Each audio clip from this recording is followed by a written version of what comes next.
welcome back to another episode of Shoot, Punch, Kick, voted the world's #1 podcast in America, where three childhood warriors combat our inner demons and discuss action flicks from the mid-'80s through the mid-'90s, also known as the Golden Age.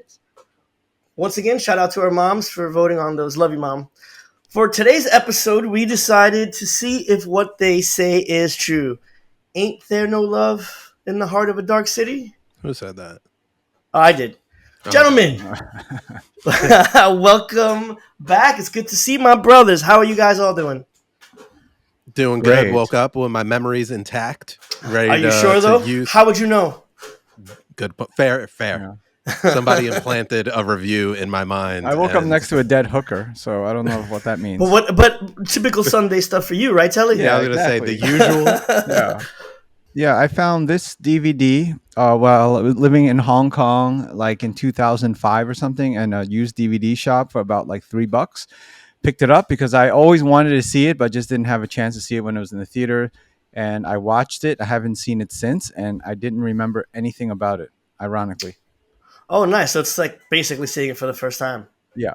I did read in the or hear in the special features by the director that he directed. He specifically chose to pick like an unknown.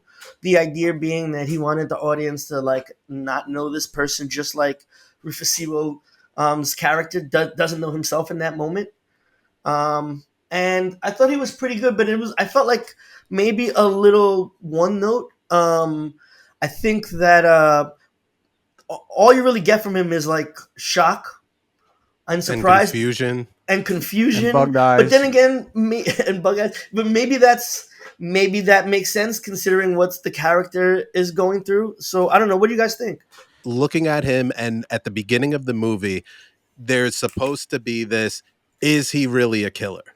Kind of situation where you're like not sure, because he looks like he could play a villain or a serial killer. Eyes. And through that, like it achieved it, but I think that wasn't enough of the narrative for that casting choice to have been a good idea for the whole thing. So yes, he nailed the first 20 minutes of the movie with that vibe, but overall I thought that he was very forgettable for me.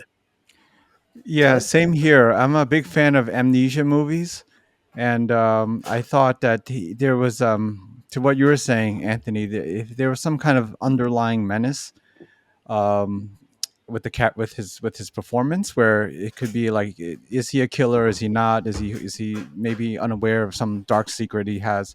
I just didn't get that ambiguity from him very much, and I just wasn't very invested. And maybe it would have helped if they got a slightly older actor. I'm not sure. He just seemed a little too fresh-faced for me. And also, too, like his character arc is supposed to be, they're supposed to hit a lot of different layers. He's supposed to be confused. Is he a killer? In love with this person? You know, missing through that, finding out the memories are like, there's so many different point of views that his character should evolve into. And he literally was just, I'm surprised. Yeah. Just a lot of like bugging his eyes out. But what did everybody watch? I watched the director's cut on Blu-ray. I watched theatrical. What about you, Carlos? I actually watched both, and quite honestly, the differences are very minimal. The only real major difference of any accounting is that in the theatrical version, there is an intro kind of voiceover that delivers a bunch of the, exposition. I guess audiences at the time didn't really know what was going on, and apparently it was the only thing that the studio really requested was for them to make that edit, and apparently the director really didn't love that. So I think the differences are very minimum, but I saw the director's cut and the theatrical. Yeah, but that intro is like it's a pretty big reveal. I was looking at what the differences are, and it was like just basically the spoiler. So at the very beginning of the movie, which I would have been tight if the studio made me do that, right? Because again, the point where you get the reveal is a big part of the movie, right?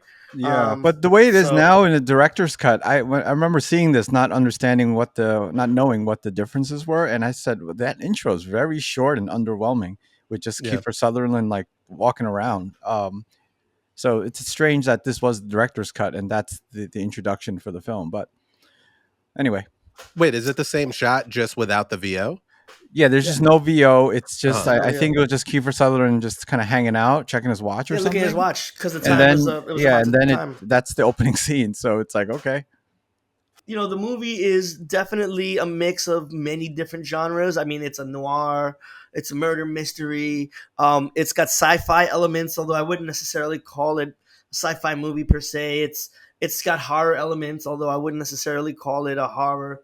What do you guys think? Do you think that the mashup works? Did they clash at all, or did you see any like synergies? I To think it me, works. oh, go ahead. I thought it worked stylistically. Narratively, I mean, I don't know. It's kind of all over the place. But I thought at least visually, everything kind of comes together and makes sense. It has its own very distinctive, it lives in its own very distinctive universe. I can see why people enjoyed the movie. I can see why it has a cult following, but I can also see why people aren't talking about it Yeah, and I can after the also fact. see why they folks gravitate towards the Matrix because that took place in the real world, something a little bit more relatable to the Mhm. audience, and then and it introduces some kind of fantastical thing where this whole movie is takes place in a completely different reality and universe and world. So it's really takes a while before you can really grab onto something and feel any sort of personal investment into what's happening. Yeah, and I think what you're saying, especially with the personal investment, is like those genres and things that it's mixing up can lend themselves to someone seeing themselves in it. Like, you have really great neo noir movies like Seven, and other Hmm. things where the city is really a character. The Matrix is noir as hell. Like, a lot of the way shadows work, the scenery is the same. So Hmm. a lot of the city moments are similar, but with the scope of like who the people that we're following and the stories that they're telling, it was very, I was surprised by how little the world resonated with me. And I'm just going to say this, I'm going to probably bring up the Matrix a million times during this, but it you the mix really drew attention to the vessel of story they tried to tell in this world. And I don't think that the narrative choice did of the movie a favor of blending these elements together the way like the Matrix did anime, noir, kung fu.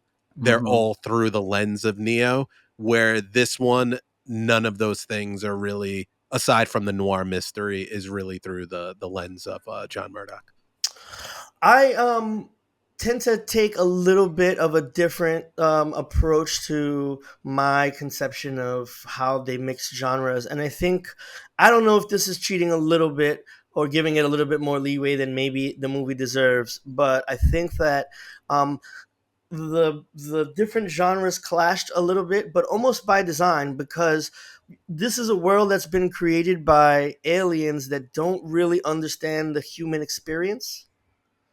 And so that stark contrast between some of the elements that just that make it unrelatable are supposed to be unrelatable because that's how you get to follow the main character who knows something's wrong with the things he sees, and he uses those clashing themes as proof that something is wrong. Right? There's never a set time frame. You get an impression that a movie might be in the 40s because of the cabaret scene and some of the cars, but then you get some impression that some of the stuff might be in the 60s by like the trains and stuff. And I think all of these people who are in the city are kind of in a trance, right? The city is supposed to be an amalgamation of different dreams, I guess, that these captive humans have had.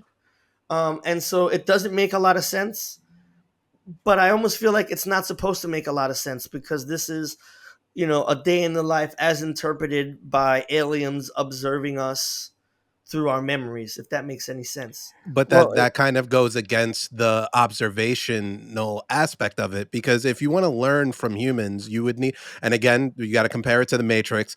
The Matrix was designed by what the machine said was like the pinnacle of human civilization, which was like the late 90s. This one Yeah. little line of dialogue kind of gives you the idea of the fictional world and the motivation that's creating the setting that your movie is routed in. With this one, that dream scenario and like everyone kind of just like not really accepting stuff and it being a mix makes it the worst kind of like research table to conduct an experiment that they're supposed to be learning from humans. And this is where the movie kind of started to like, this was a movie that I really liked in 98, but the more that I, not 98, when I saw it, the more I started to think about it, it started to just really unravel. And this is one of those examples of the mixture of different timepieces in one. Like that really worked in a movie like Batman, in a show like Batman the Animated Series. It's very art deco. They have like video phones, but it's like kind of takes place in the 50s and it just creates itself to a style. The issue that I had with this movie is because the setting is created by the strangers.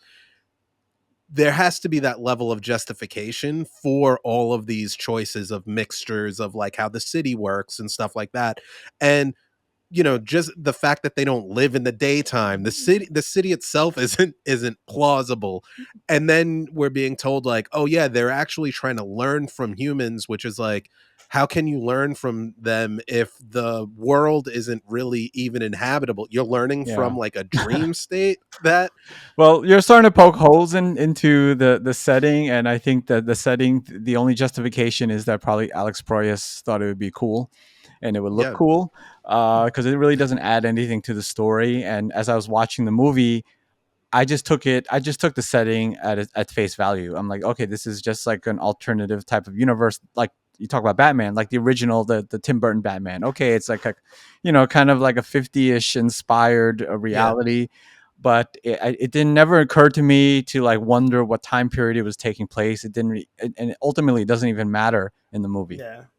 Yeah, Yeah, and well, I felt also like it there. does not the time period, but like they're like they designed this city. Hmm. The Matrix works because the machines designed that. They designed it with choices. They talk about the people that are in it, that there's people who will defend the system. You have an idea of what being in the Matrix looks like, corporate jobs, cops, like there's things that are tied to the setting. The only reason I'm thinking about that in terms of this movie is that the movie goes so far out of its way to present that idea to you that it's constructed by these strangers. What you're seeing is their interpretation of a city. So it makes me think about the citizens of it and what that means in terms of the overall world building. And that's where like the ideas really clashed with themselves based on what they're presenting to me. But I think it's an odd comparison to make though, because in the Matrix, the idea for the world that they created was for people to contently live in that world for an extended period of time and Mhm. not want to leave. So it has to make sense. But in this world, they're specifically testing.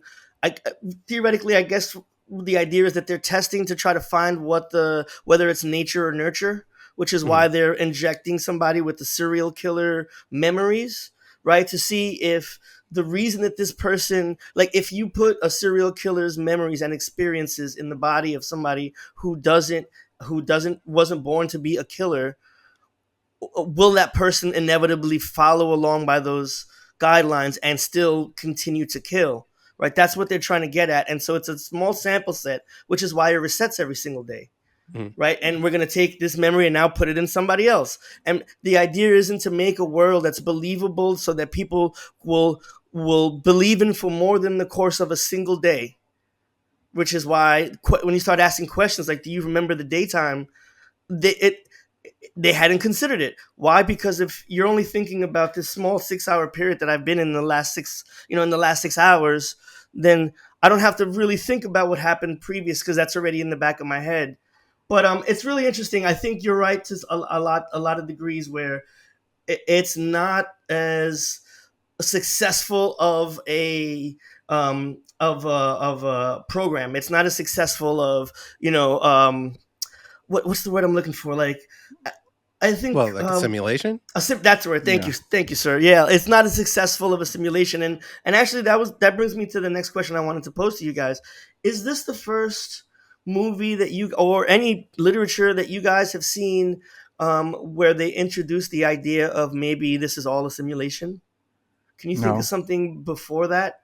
I know the I Matrix mean, did, yeah, Well, yeah, the but yeah. Well, I mean, it was that was later. as someone that studied Buddhism Uh in high oh. school Uh and oh. stuff, Okay. yeah. Are you So floating right now? Are you levitating? that idea was always part of just like something I used to think about. That's why I've told you guys when I saw the Matrix that concept wasn't like very new to me or novel.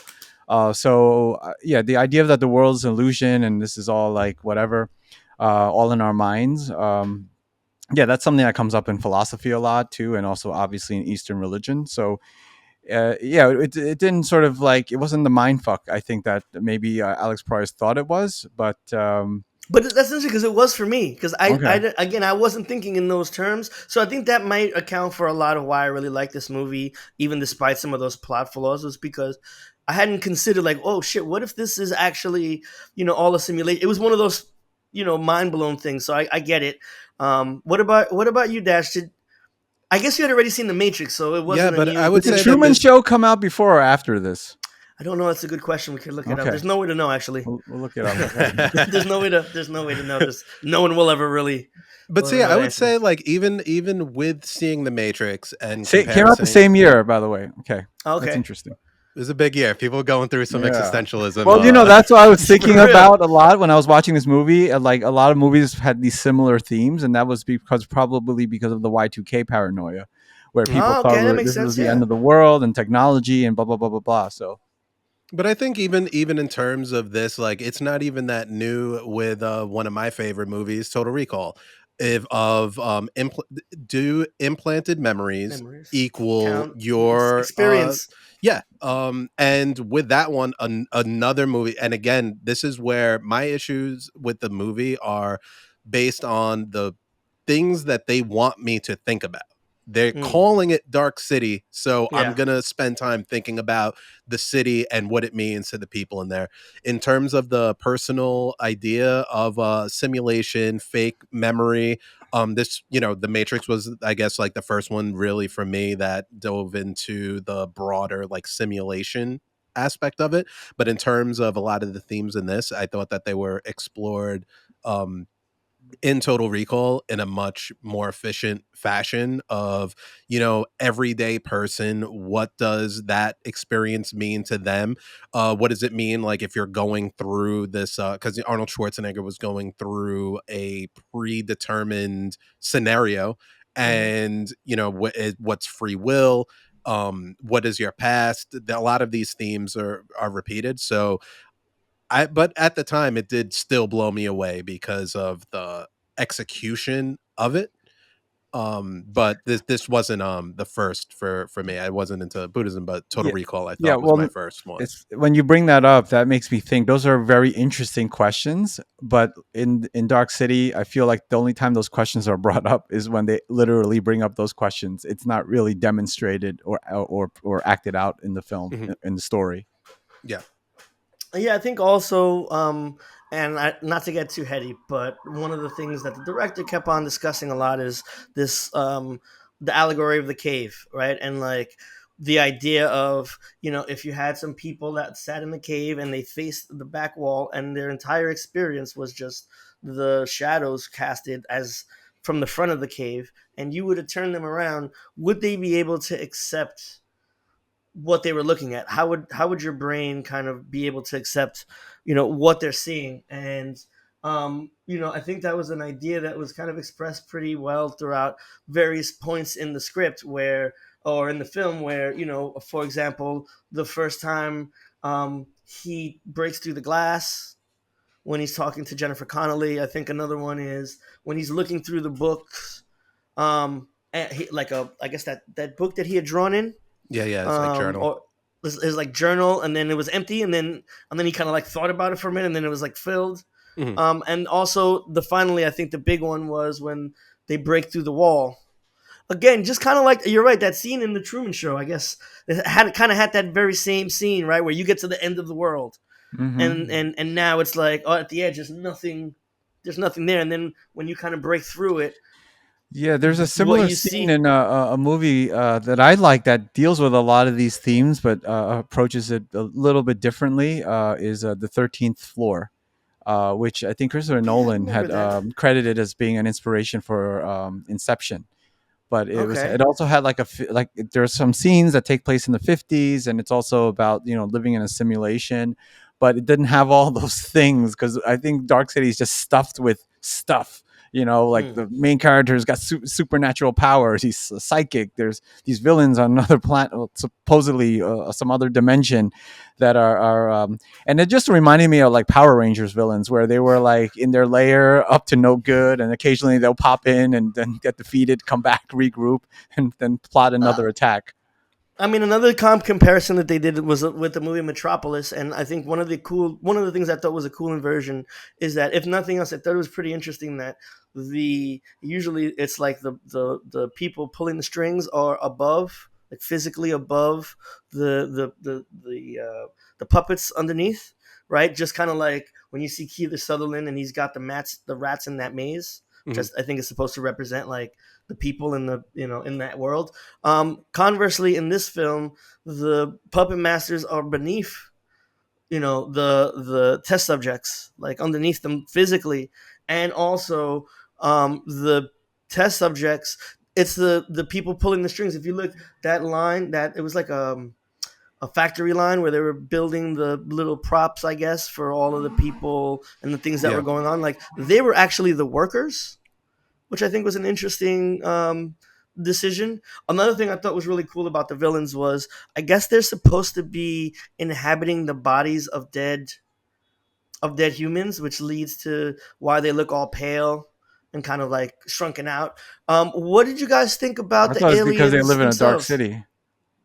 I heard. I see what you Yeah. did there. I see what you did there. Yeah. What do you think about the reveal of the actual aliens inside? That is, they're not humanoid aliens like you'd see in Star Trek, but actually something more akin to, like, something that something that you'd find in a leech or something in somebody's brain. Not a fan. I like ambiguity. As I was You prefer not to rewatching know. this, it made me think of like the tall man from the Phantasm movies, where at Mhm. least in the first movie they hint at what his origin may be, that he might be an alien or some figure from another dimension, up to no good. But they don't really explain everything the way they do in Dark City, and I just thought you know I just thought there was too much explaining of stuff. I'd rather not know and keep sort of the motivations of the strangers a mystery. And the thing is, and this keeps happening with with everything in this movie for me. If I just take one more second to think about it, I'm like, this kind of doesn't really make sense. So they live underground. They Mhm. interact with people not at all, but they're inhabiting human bodies. For what reason? Who, like, it looks, I felt like a lot of the things with this movie is because it looked cool. Right. The And then the they had to find an explanation for it. Yeah, and it's like Yeah. I didn't even need it. You know what I mean? Like, there was no part of them using that dead bodies that contributed anything to my enjoyment of the movie, the plot, Mhm. the overall world building, other than it's like another layer of stuff going on. It's not like someone was like, "Oh shit, that's like, the little baby was my Mhm. kid who, like, existed." Like, these were just things that were thrown out there, which didn't need it. And I think a lot of these extra elements did complicate stuff, and I can see why people keep saying this movie was hard to market, because it's Mhm. just so much information about things that are pretty much delivered through exposition, right? Like, they had to say all of those things that Kiefer Mhm. Sutherland learned throughout. And I think the things that I'm most curious about weren't touched upon. Like, what were these experiments? What were they learning by them? What is the main takeaway? I was surprised in the movie, like, with the revelation that for the first time they're injecting memories into them. Like, they've been running these scenarios and injecting them and, wanting to emulate human beings. And they're like, we should implant these memories into one of us now. Mm. Like, yeah, I felt like that would have been like an earlier one. The revelation of things didn't, they brought up questions that didn't really have too many answers. And then because of that, I'm like, don't bring that up. Yeah, the answers, the questions were never really explored. Mhm. They would just be asked. Yeah. But So okay, I think we've discussed we cut that as best nice segue, as we yes. possibly could. You like that? Um, but I think we should talk a little bit now. Maybe for me, the part that really where the film falls apart is in the third act. Right? I feel like we followed this main character to from mystery and I don't know what's going on. The world has been described, and I think the final turn at the end, where they did the kind of Matrix, the I know Kung Fu portion of the film, it just winds up boiling down into a stare contest between two guys and the ripples of waves that go between their brains. That final fight scene, I think the crescendo of the film really lets the rest of the movie down. I thought just because it boils down to equivalent to basically just your champion and my champion are gonna stare at each other and just blow up a bunch of shit, and whoever like wins. I don't know. What do you guys think of the final sequence, that climax? I don't Well, know. I was checked out. Like, I mean, By I that enjoyed point, watching. I was. I enjoyed watching the movie, of course. Just visually, it's a beautiful looking movie. But in terms of just being like invested emotionally, I was kind of checked out. Like, by like after the first act, because I'm just like, I don't know what the stakes are here. It's not like Jennifer Connelly's life is in danger. The main character, I'm just like, okay, he's the main character. Nothing's gonna happen to him, right? There's no one on the streets again, like with the crow. It's not like he's saving a city or anything like that. So I'm just like, okay, what's the point here? What are the stakes? Yeah, and to that, there was no, the escalation is, he starts out the one, right? Like, this is Hmm. where, and again, I have to compare it to the Matrix, because you just see something that has like the similar pieces where it's done well. And in this one, that's kind of one of the reasons why I couldn't, and just to go about like to the beginning, I couldn't really relate to it, because he's not us. He Hmm. starts out already above every other person in this city. He can tune, they're telling you no one else can do any of this stuff. So right out the gate, he's a very special case. In which time, given everything you know about movies, he's going to have the face off. The thing that worked with the Matrix is, whether I mean, you can safely assume that he'll be the one by the end. They mhm. sow doubt throughout the whole thing. No one ever makes the first jump. You think he's going to do it. They're all like, oh my God, he's going to fight Morpheus. He loses to Morpheus. He goes to the Oracle. The Oracle says you're not the one. By the time you get to the third act, you're expecting him to do, and like, okay, you're expecting him to be the one, right? Like, Mhm. but it's also plausible that he's just a dude like everyone else, like that's the kind of thing that they're setting up. In this one, they go the opposite, where they're just he's creating doors. You're just waiting for him to do all the things that they can do, and then he does it. The Yeah. problem with it is, what he's doing were all things that they showed you throughout the movie. The swirly design, which isn't cool enough of a visual really to make that fight interesting. The expanding cities we saw in the second act, which I thought was a really cool moment, where you're seeing that happen. Like, that would have been cool in the third act, right? Like, where you're seeing all of their powers, and maybe the city's expanding while they're fighting, and you're adding a new element that you didn't see previously. But by the time you got to that final fight, you've already seen all of those elements separately, and now you're just like, okay, let's just see how Dragon Ball Z Right, and fight. it's taking place on a set that we have been on several times already. So it's Mhm. not even like a new location, a new locale, a new look. Yeah, I also found it kind of interesting that at the end of the movie, he's basically God. And I think, I don't know if they were trying to, if there was any kind of like moral ramifications of the fact that, he has all these abilities now. He can pretty much redesign the world to match his whim. Mhm. Um, and he doesn't act to free everybody or to tell everybody in the world, like, hey, look, this is what's happening.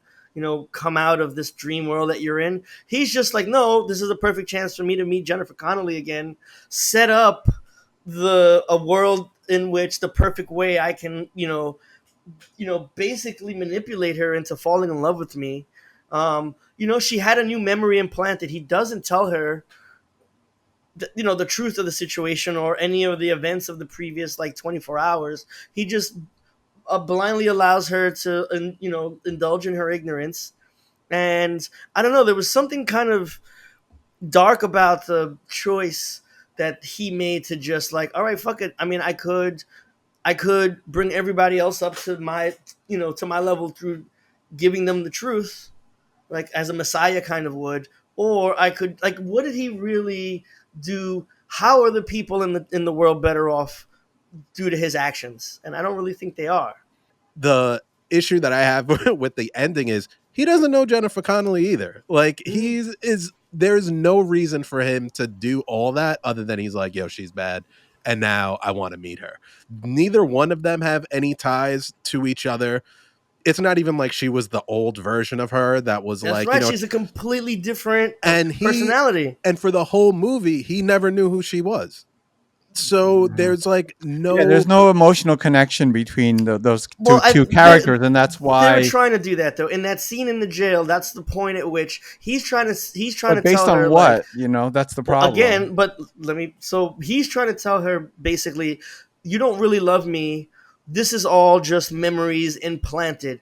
And she Mhm. keeps on repeating, yeah, but this can't be fake. This feeling can't be fake.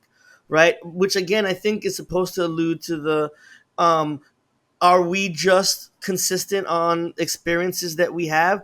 Or is there some internal biological imperative that kind of dictates who we are? Is a killer because he had experiences that created a killer, or is he a killer because he's innately something in his DNA?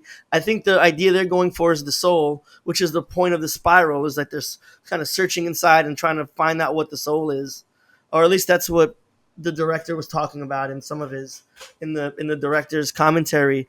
And in that moment when she is giving that thing to him, saying like, yeah, these memories might be implanted, but how does that account for the way I feel at this moment? And that's when he breaks through the glass to touch her. Now, maybe it didn't hit. I don't necessarily feel like there was a chemistry and that it hit, but I know that that's what he was going for in that moment. But again, to that degree, if the reason that I'm going to go through this, even though I don't know you, Jennifer Connelly, and also another thing is, are there, I think there's only like three women in the whole world, right? Everyone else we see is men. It's Jennifer Connelly, it's Melissa George, the prostitute, and it's the lady who starts off poor and then the next day she's implanted and is rich. yeah. And Um, there's some, obviously there's like extra background characters Extras. here and I'm there. trying to remember. Okay. All right. So let's move on from that a little bit and maybe talk about some of the directing. Again, this is an Alex Proyas joint, and this is the movie that he made immediately after making The Crow. As a matter of fact, he had this kind of script mostly done before starting work on The Crow, and there's something to be said about a movie that is written as well as directed by a director, kind of an auteur, where it's like his baby. I know Mhm. that he did bring in Goyer and a couple of other people, but I mean, and so how do you think he did contrasting The Crow onto something like this, which is a much larger scheme and a grander scale?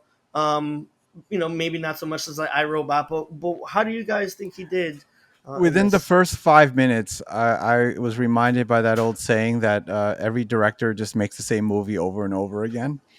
Okay. and the beginning, this just feels like you could tell that this was the Crow was his attempt to make Dark City. Mm. If Dark City was written before the Crow, there are so many like similar shots and similar sort of setups in terms of just the character, kind of waking up, being resurrected, waking up, trying to figure out where he is, running on rooftops. Even that shot in the very beginning of the movie where they zoom into that circular window, and I Mhm. forgot. Oh yeah, So that's even true. I didn't. identical shots and just production design and all that. So you get obviously, so you could kind of tell where the movie that Alex Proyas wanted to make when he made The Crow is he wanted to make Dark City, and Dark City was his sort of Crow 2.0 in a way. Um, but yeah, I mean, this has his hands all over it. This is definitely a director's movie and his vision.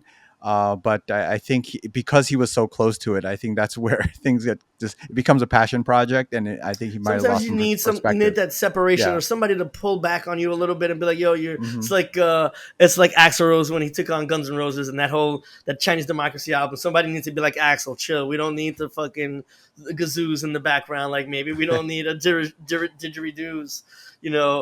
What about you, Dash? How did you feel about the direction? No, I think he can. I think when it comes to vibes, this dude can do it. Like Yeah. it's a really cool looking movie. I know exactly why when I saw it, I loved it. I am very critical of it, Hmm. but I did like the movie. I do think it's competently made. I think the art direction of it is incredible in terms of this being from 98. The CG is like it's nighttime. I was impressed by the underground lair of just Hmm. how seamless that these like really big locations looked, and with the amount of like extras, the costumes that they have, leaning into the visuals of the noir was on point. I love the idea of the like auto mart where they're like getting the food. The cops looked OG. I thought all of that was really, really well done. Well, I mean, I think you bring up a good chance for us to kind of transition into some of the performances. But one thing I did want to mention was that apparently the director was actually talking to Brandon Lee about this movie during the making of The Crow. So although it's never specifically said, you can in your head play that along. Why would he be talking to Brandon Lee about this movie while making The Crow, if not with the expectation of possibly making Brandon Lee the lead for this film if he had survived? I don't know. So what do you guys think about Rufus? I mean, I kind of got Dash's thoughts on Rufus. So Telly, how did you think his performance in Yeah, I wasn't extremely impressed. It's a serviceable performance, but it's kind of one note. He just his eyes bug out and he looks confused. And me being a fan of amnesia movies, and just even looking at Memento, right? I remember seeing that movie for the first time, and you really feel Guy Pearce's like confusion, frustration, and just kind of you're trying to understand what's going on in this guy's head. Mhm. And I just didn't get that from Rufus Sewell's Whatever his performance. name is, Yeah. So RS's and RS's also performance. one of my other like I there's a I'm a as you guys know, I'm a huge Charles Bronson fan. He did an amnesia movie where at the beginning of the movie he's just like completely disoriented and he gets angry and just he's extremely confused because he's got scratches on him and he just doesn't know what happened. He might have killed somebody. But I just did not feel I like hate it when that Rufus happens. Sewell was like threatening enough to sort of be the killer. So if Hmm. that was sort of the question that was meant to be answered, in my mind I was like, okay, he's not the killer, obviously. And then also just the fact that in the first couple of minutes he does things that a normal person wouldn't do if they were in that situation where they're just okay. Oh, a hooker picks me up. I'm just gonna go to her. I'm not gonna find out what's going on. I'm just gonna go I and mean, it go to was her Melissa apartment. George, though. You Yeah, could I see mean, Melissa yeah, that George. that might sort of to guide me towards a different direction. But you know what I mean? It's just like I Yeah. think he should have just been much more single minded and trying to understand what the fuck was happening, and Mm-hmm. it doesn't. So it takes away some of But was that the believability. writing, or was that because of I him, think or that's the because of the writing? writing, and then and the actor could only do as much as he can with if This that's guy. like what he's those are scenarios that he's placed in. What about the question posed earlier about Brandon Lee? Do we think that Brandon Lee could have been effective in this role? I think anyone could have been effective if they like. I do wonder if, like, the director is just like, look, don't do anything else. Like, however you acted in the first scene. And given his history with Brandon Lee, like, I thought that Brandon Lee did a good job. I know we kind of disagree. I think other Carlos might have said that he wasn't as impressed with Brandon Lee's, but I was, in terms of the different emotions that that character had in The Crow. So that's what leads me to believe that um, Alex can give the direction of nuance with to different scenarios, because the Crow, I thought, had so many different moments of menacing, putting on an act for the villains, being emotional when it came to the Sarah scenes, having a good relationship with Ernie Hudson, where he was becoming like more like a dude, and comedic moments of lightheartedness. So I don't think it's above, and especially later on working with Will Smith with iRobot, I think that he can do nuance. So for this one, not knowing the full behind the scenes, I'm going to say that it was probably a Rufus thing of just not being able to articulate some of those differences of each scene.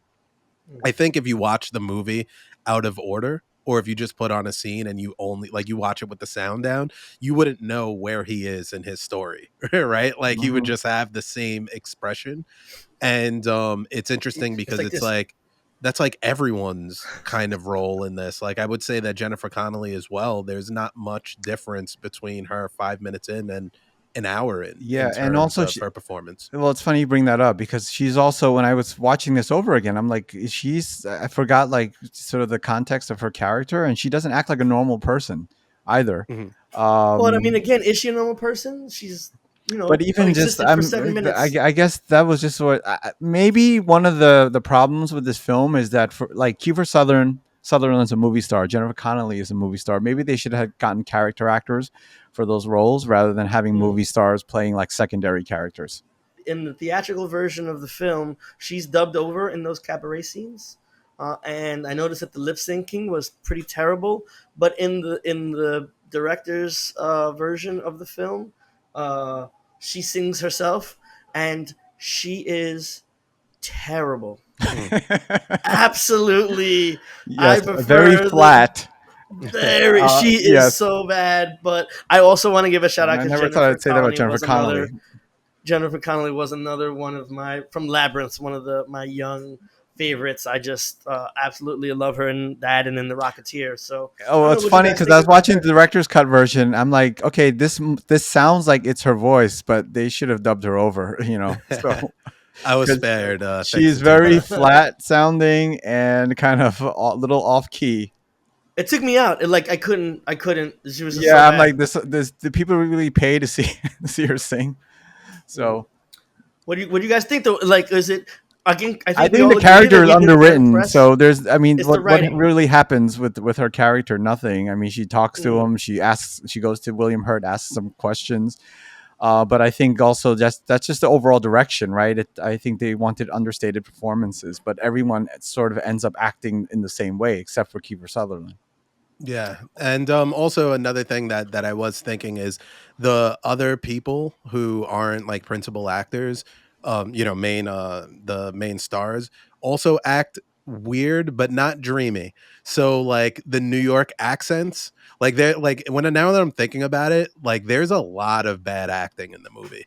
Do you know the part where he's in the cab and he's like, how do I get to Seashell? And everyone has these like really terrible New York accents for some reason. He's like, oh yeah, it's right on the tip of my tongue, and Hmm. it was just like That's really such a good, actually. like Well that. done. Yeah, I mean, I wasn't Super cast, but Mario. You I should have been. auditioned. But like, that was an example of that had to have been a directing choice, and it didn't work. And now that I'm thinking about it, like, is everyone bad? I think he Mhm. just had a he probably this I take back what I said. Like, I think that Alex can Can't do direct. a he can no Well, he I think he can was going for that 50s noir, right? And they're kind of in that acting style is, people aren't over the top. They're kind of more sort Man, of see, yeah, things you're are not gonna yeah, a catch me, little bit more Capo. internalized, See, it's like the whole stereotype of like the blonde sitting in the yeah. office of the detective and no one's like shouting or screaming. They're just kind of, yeah.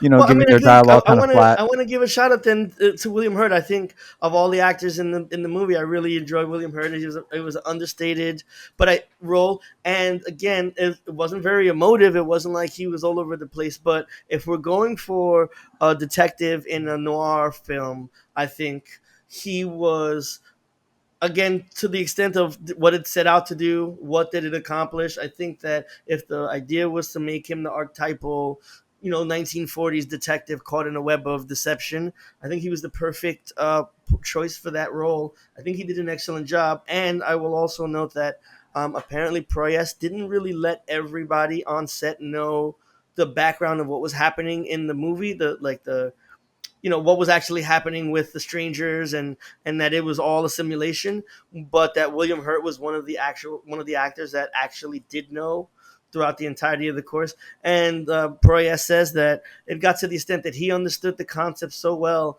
that sometimes William Hurt would explain things to him during some of the scenes, and where William Proyas was like, "Oh wow, actually, you know what? I hadn't really considered that. That makes a lot more It's sense like we can for tell, what's sir. going on."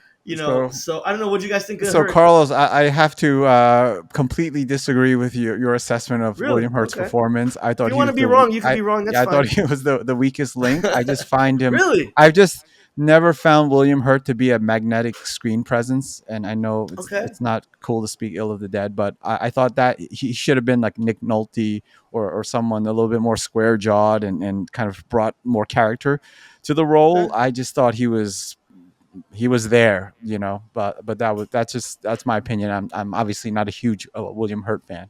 What do you guys think about our boy Kiefer Sutherland in his second appearance in Shoot Punch Kick? Awful, in my Really? opinion. Yeah, it Was it was was it the cadence? Was it the it I was the can't breathe? cadence. He looked like it seemed like they really wanted to get Philip Seymour Hoffman.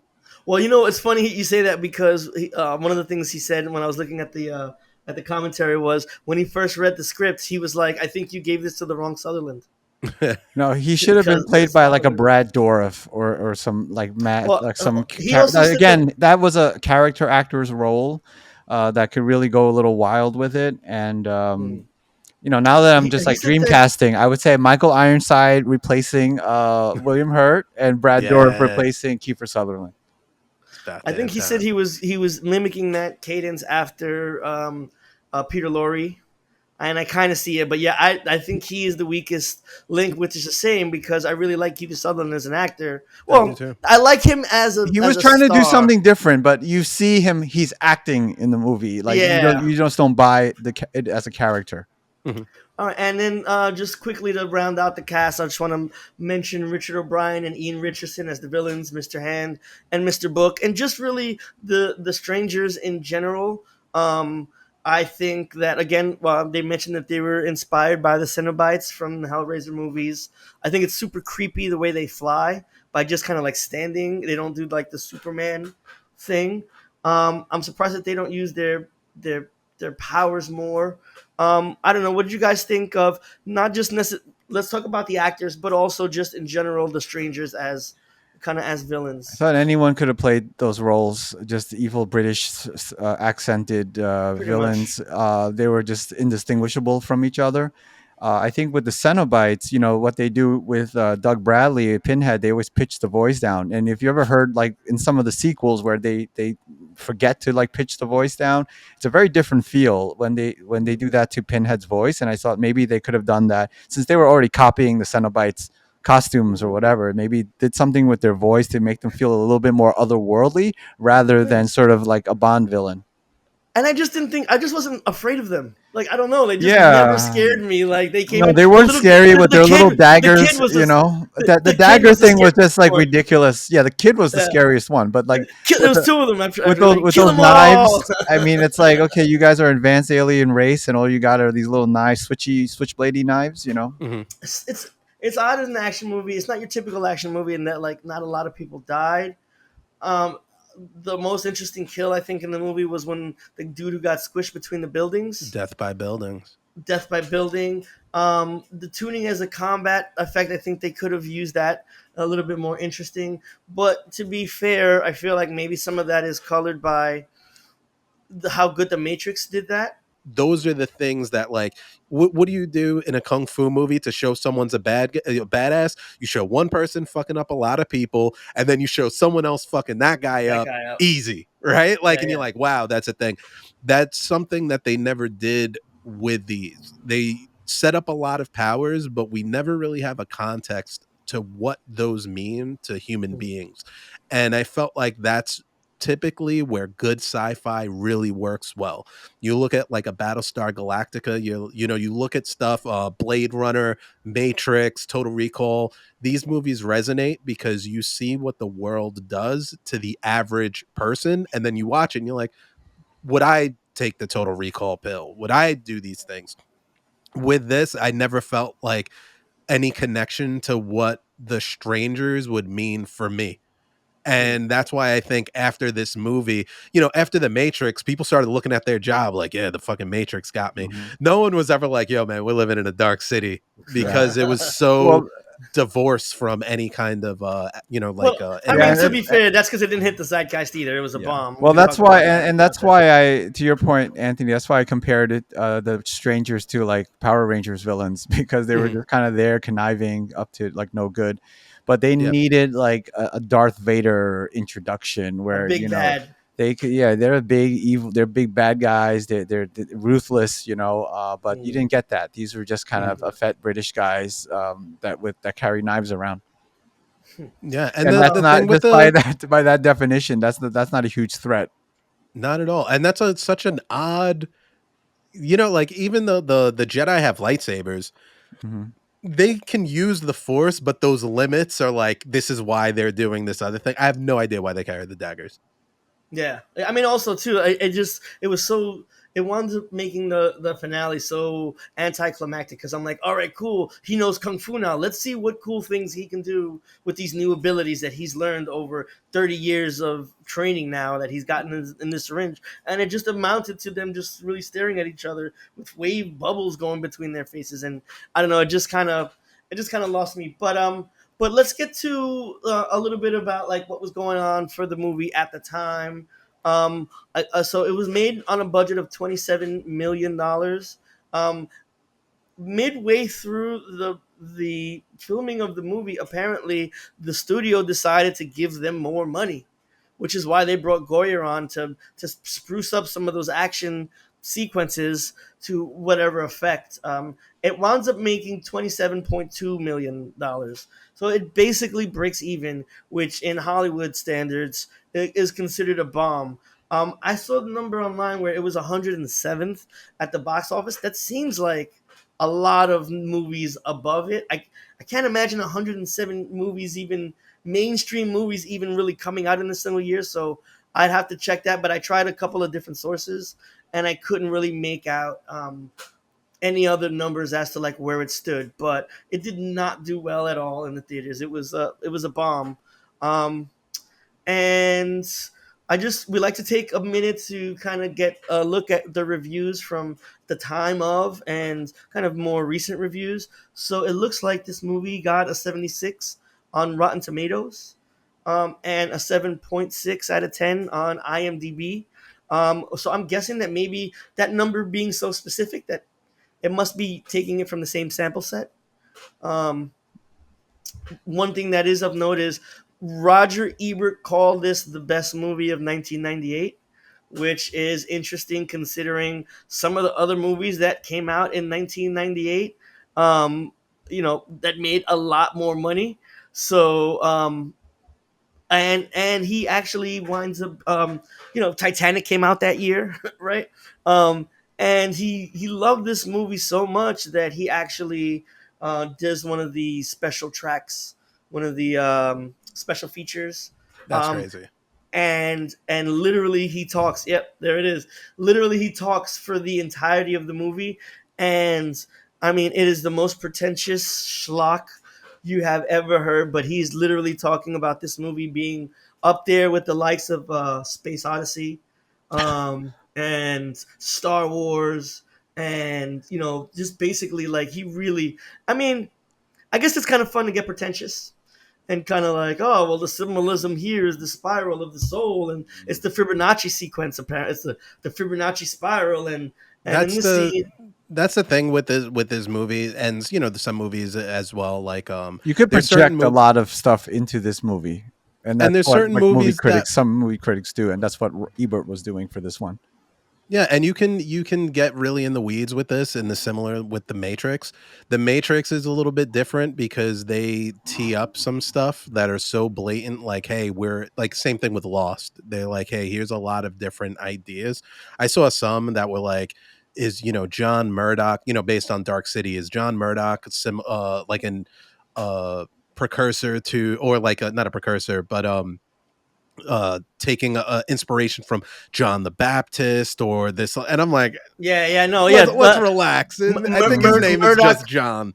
a Murdoch emerges from the bathtub in the first scene, much like humans emerge naked and wet and alone. I'm like, oh, bro, here, and Yeah, his name is John, and he's in room 316. And if you look at the Bible, John 316 is a story of a prophet emerging into the world. It's like, and at a certain point, you're like, all right, man, like. I like this movie, but yeah. and clearly from this panel, seem to be the one that likes it the most. But even me, at a certain point, I'm like, come on, bro, what are you? Right. But let's look at the some of the reviews. You guys want the low review first or the high review? Give me the So low, then low. give me the It high. was fun to start with the low. Yeah. The low one. Low one. It's a half a star from Q on Letterboxd. He says, I would have loved this film. I'm a total slut for noir, sci-fi, and noir sci-fi, and yet this has the accolade of being the worst fucking film I have ever seen. Rufus Sewell is so wooden in his movie that I could use his performance to build a house. Kiefer Sutherland has this fake firewalk with me character rehashed to be the most god-awful walking exposition dump, and even the typically strong Jennifer Connelly struggles to bring out anything of substance in her character. In fact, she's easily the best character in this movie because I actually give a rat's ass about her own arc as a wife trying to figure out what the hell is going on with her husband. The setting and set design should be something that I love, but they just come across as substandard H.G. Geiger cast-offs at best. I seriously don't get the raving for this film. Watch something else to get your sci-fi noir fix. Ouch. Yeah, he didn't like it. So the high review is five Yeah, stars. that was an understatement. The Not high a fan. review. I did just two quick ones for the high reviews because they were both kind of funny. 5 star from J Mac is whack. This movie is like The Crow and Total Recall fucked. So noir, so near noir, and they don't do set design like this anymore. One of the shortest average shot lengths ever, being 1.8 seconds, but they make every single angle impactful as shit and light the fuck out of it. Absolutely gorgeous, and I didn't expect it would do so much world building. And then the second one is a 5 star review from Rob F. Dark City walked so the Matrix could walk slightly faster. Some people Uh, are really putting them in the same level. I wouldn't say at the same level, but I get the comparisons. I think it's a Well, I did fair read in the trivia that the production for the Matrix did purchase sets from Dark City. in Australia. Yeah, they Yeah. Yeah, filmed yeah. this out of So Australia. there's a All right, direct so connection there for sure. Hmm. so let's wrap it up now. We're getting close to the end here. What are your guys, if you have one? What are your guys' favorite scenes in the The film? credits. No, just Ouch. no. I Yeah, really end like. credits, right? Not the start credits. Yeah, yeah. I really liked that whole sequence when they started shifting people around. I thought that was like the most interesting part of the movie. That's the scene that most directly reflected the Dark City. What Which the one? When the rich guys became, when the poor guys Yeah, the became poor, rich? yeah, and they started like putting the the people That with was the different cool. jobs, cycling around the city building lengths and the stairs kind of expanding. I thought that was really impressive special effects work, especially Mm. for '98. I thought that that really gave the city itself more character, being able to see it in the scope, and then it just kind of changed the context of everything of what a street means, and just gave all every it just gave another context to what every character is going through. So I thought it was visually cool and just really added something to the story itself. What about you, Tal? I like the strangers floating through the city. The canals. I think Yes, it is creepy. the Like the way visual. they I can't fly. see. I can't pinpoint a scene. I think this whole movie Uh is all huh. visuals, right? So, I really liked some of those visuals with the strangers. It was just a kind of otherworldly and creepy. For me, I'm gonna go with the scene where that chase scene with the buildings moving around or whatever. I just think it's a really interesting concept. A take on kind of like a video game platformer, where the only thing it didn't have was, I mean, it did have the crushing, but normally in those video games, it's like there's a piston or something that the guy's got to like jump through. But in Yeah. this way, it was like the buildings collapsing into each other. Hmm. I think it was a really cool concept and idea, and I also really liked the scene where they break through and they see that they're out in outer space. I think that if you watch the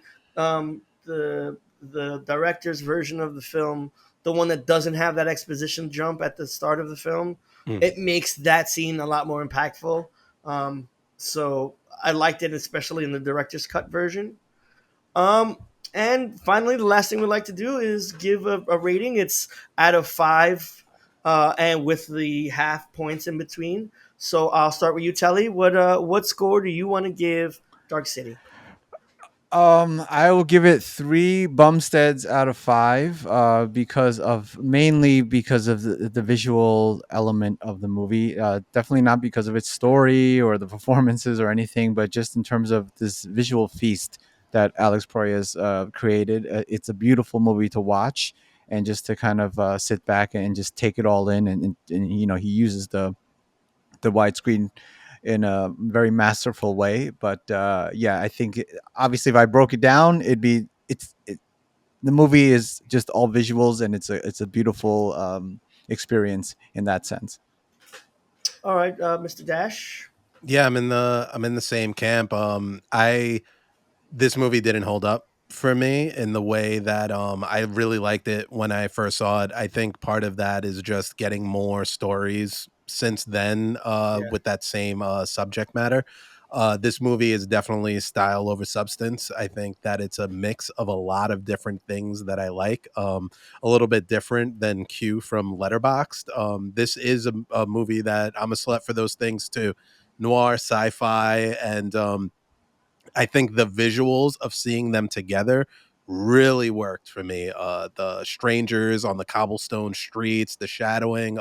It's definitely a really vibe heavy visual movie, but it doesn't stand the scrutiny story wise. The more that I think about it, the less that I like it, and I think that's really because of the potential that it had. Like it could have really been one of the best sci-fi movies, I think, in my my impression, in terms of diving into those philosophical questions and just really big ideas that it just never was able to land.